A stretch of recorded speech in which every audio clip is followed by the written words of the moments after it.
Well, hello. I'm back again. I told you I was coming back, but you know, of course, 9 o'clock, right?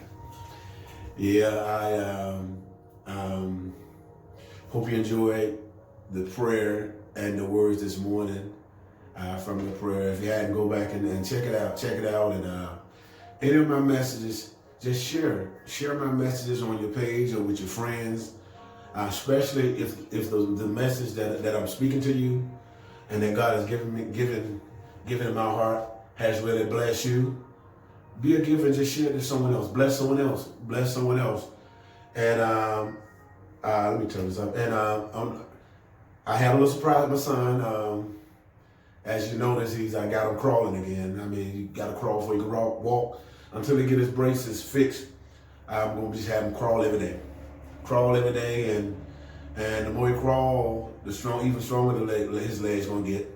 The more he crawl, it's going to even strengthen all those parts of his butt and everything. And so it's a process. And he had to push him a lot. I always had to. I gave him a little break since he's been back.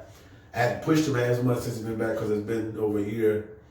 And so I told him, I said, no, man, time to put in some work. And I used to tell him all the time, even before he went away, I said, and I used to get him to stand up and walk every day. I told him, you walk, before this happened, right, you stood up every day, right? Before this happened, you walked every day, right? Right? So, let's walk every day, stand up every day. And so, what we're doing, we're building muscle memories. And so, yeah, he's a good man, everybody. He knew how much I love him, and he knew how much I push him, and I used to carry him a lot too. I can't carry him now. He's big. I can carry him, but I don't want to. He's about as big as me now. He's about at least 5'7", 5'8". But God is healing him. And I'm excited about that. But what I wanted to just talk to you briefly about, if I can, is about consequences. The consequences. And because, with every action, there's a reaction. And in that, when you're knowing the consequence, there's just certain things you won't do. James 1:19 says, be swift to hear and slow to speak. Don't let the sun go down on your wrath. And so in other words, learn how to teach your ear to listen. Before you open up your mouth, learn to teach your ear how to listen. And not only to train and teach your ear how to listen, but also keep your mind how to be quiet. Learn how to teach your ear when someone is trying to tell you something. Learn how to have your ear where you teach your ear how to listen. Teach your ear how to listen, because muscle memory. And with 21 days, make a habit. Teach your ears how to listen. But not only to teach your ears how to listen, but also teach your mind how to become quiet. See, because that's where the distraction is at. Because oftentimes you only hear partial. Because already in your mind, you got something to say. Already in your mind, you got a rebuttal. You already justify instead of listening, instead of being still.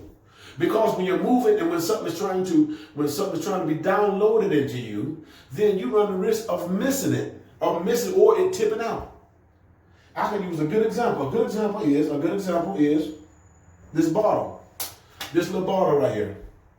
Now, if I'm pouring some Coke or I'm pouring some more water in it, and it's concentrated, it's pouring, and it's locked in right here. And as long as this bottle is still, the water's going to go in right.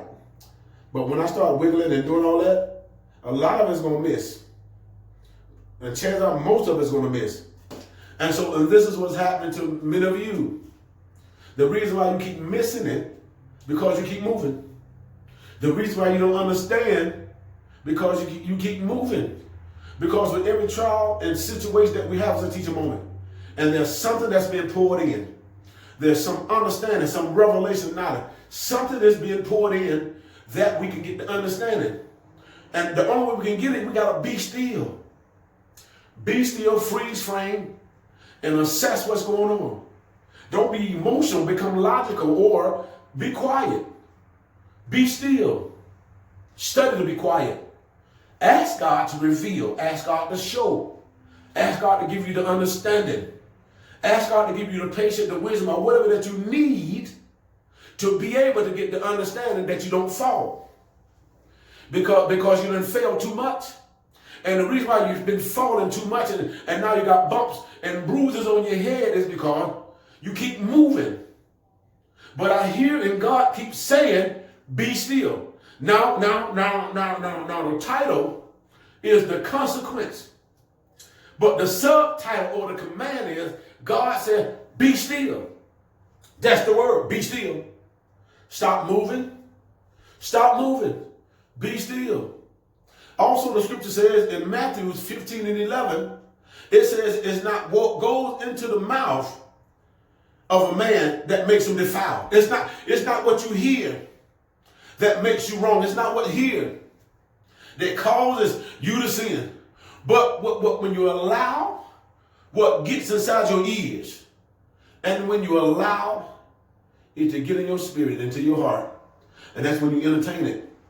And when you open up your mouth, and what comes out of your mouth, that's what God is judging. That's what makes that man defiled. When you begin to open up your mouth. As old Flip Wilson used to say before y'all time, young folk, loose lips sink ships. Loose lips will sink some ships. If your lips are loose, if you can't hold water, if you just run your mouth all the time, you're going to sink.